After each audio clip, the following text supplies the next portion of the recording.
Chapter 13, The Obstacle Course. As soon as Elliot and I moved to follow Sylvie down the steps of the administration building, it started to rain. Hard. Which was actually pretty helpful. Turns out it's easy to follow people in the rain, especially when they pull an enormous yellow umbrella out of their purse and hold it up like a beacon over their head, which is exactly what Principal Mathis did. Sylvie, Elliot, and I just had to stay close enough to keep the yellow umbrella in sight. Plus, the rain was so loud we didn't have to be that quiet. I found myself hoping that Principal Mathis was leading us to the library or to the girls' restroom, or somewhere else so boring that Sylvie would lose interest in her and stop forcing me and Elliot to accompany her on her stealth missions. But then I realized that we were going in the opposite direction from the library, and then we passed 3 girls' restrooms without stopping. By the time we went by the art wing and entered an area at the very back of the school where the portable classrooms were kept, even I had to admit something weird was going on. Ellie and I had both had an art class in one of the portable classrooms last year while the roof on the art wing was being fixed, but as far as I knew, the portables were empty this year. Sylvie motioned for us to slow down and hide behind a row of bushes. Just as the principal reached the door of the farthest portable, Principal Mathis closed her umbrella and leaned it carefully against the wall beside the door. She was holding a keychain in her hand. There was a single key dangling from a red circular disc the size of a silver dollar. Then Principal Mathis suddenly whirled around. I froze. So did Ellie and Sylvie. The rain ran off the hood of my jacket and dripped from the tip of my nose. I held my breath. The bush was not thick. I could see Principal Mathis perfectly through a cantaloupe-sized hole in the foliage. We were so about to be caught. This is stupid, Elliot muttered, crouched down awkwardly beside me so that his knees were practically in his face. She can totally see us. Wait, Sylvie commanded him. Just wait. We did. Principal Mathis began a left-to-right scan of the area behind her. It was hard to tell because I was too far away to see her eyes behind her thick glasses, but I was 90% sure that her eyes swept right over our bush. But they didn't stop, not until they got all the way to the edge of her vision on the right. Then she nodded, put the key in the lock, and let herself into the portable. Interesting, Sylvie marveled. She didn't see us? Elliot asked, incredulous as he wiped the rain from his face. A losing fight, considering it was raining harder than ever. How did she not see us? Maybe it was the rain, I guessed. I knew that wasn't it. I didn't know what it was, but there was definitely something strange happening here. Sylvie, what's going on? I asked. Because of the 3 of us, she seemed the most likely to know. Let's go see what's in the portable, Sylvie suggested, and motioned for us to follow her around the back of the building. There were 2 large windows there, covered with heavy blinds, but the slats were large enough that we could see through them if we squinted. All the desks inside the portable had been pushed to one side, leaving a wide open space in the center. The space was filled with obstacles: a balance beam, an inflatable tunnel, a wooden wall that had come up to about head height, a climbing rope attached to the ceiling, and pull-up bars. A trail of tires continued into the portable next door. The wall between the 2 rooms had been removed, so there was now twice the normal amount of space inside.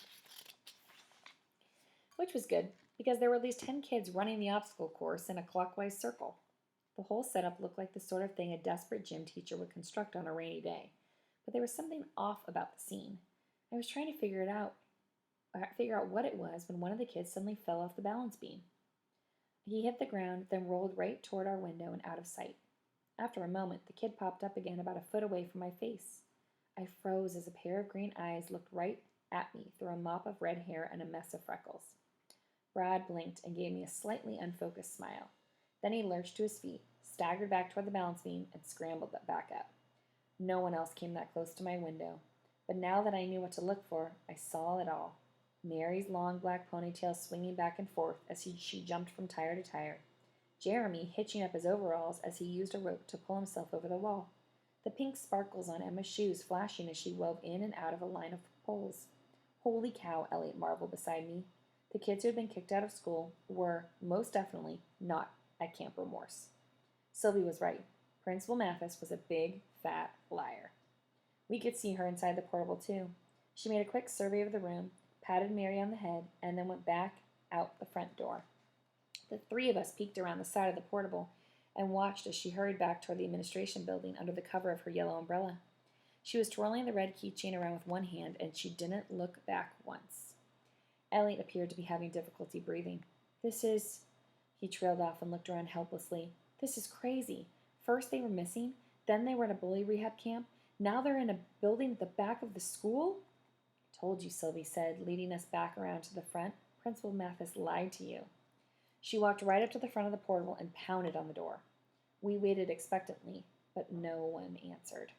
Sylvie reached for the doorknob, gave a yelp, and pulled her hand back. I could have sworn I saw a spark fly from the tip of her finger. Ow, she complained, sucking on her hand. The doorknob is electrified. Let's try the window, I suggested. I went around back and knocked hard on the window. I squinted through the blinds, but all I could see was an endless circle of kids, their faces tight with grim determination, somehow managing to keep their distance from one another as they tackled one obstacle after another. Hey, I shouted. Mary, Emma, can you hear me? There was no response. They just kept running, climbing, and balancing, as though the obstacle course was the only thing in the world. They all had the same glazed look as Brad. Something was very, very wrong here. These didn't look like the kind of windows you could open from the outside, but I reached out to touch the metal frame anyway, just in case. I jumped when the electrical charge shot into my fingers and up my arm. Ow! I yelled. Would you guys stop touching things? Elliot exclaimed, his eyes large. We have to call the police. He plunged his hand into his pocket and dug around for his phone. Sylvie grabbed his arm and shook her head firmly. No, Elliot, you can't do that. Are you joking? I demanded, and he pointed to the window. There are kids in there. You were right, okay? Principal Mathis is a liar, and we have to tell someone before something happens to them.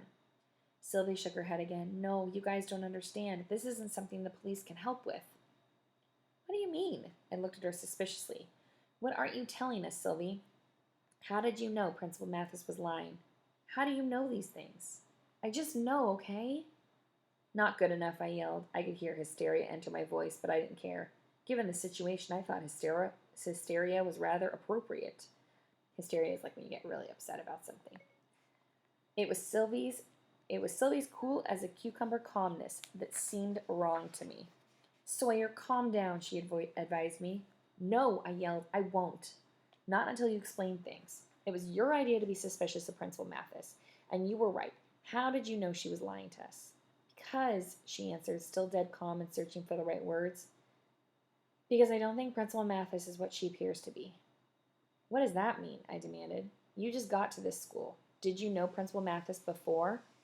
From somewhere else? No. Then how do you know anything about her? I just know. I shook my head. How do you know? Sylvie bit her lip. She looked caught. I had caught her. I know, Sylvie began. She looked around nervously, but there was just the three of us standing there. Us and a whole lot of rain. I know because of this. Sylvie yanked off the hood of her sweatshirt. Her hair was immediately soaked. The poofy curls were beaten down flat, making her look a couple of inches shorter than usual. She reached up both hands and started rooting around into the hair at the crown of her head. All the while, Sylvie's eyes bounced intensely from my face to Elliot's and back to mine again. There were two loud snaps as she unclipped her silver barrettes. As soon as she untangled them from her soggy curls, two pale pink antennae sprang free and stood up straight, right on the top of her head. And that was how Elliot and I found out that Sylvie was a Martian.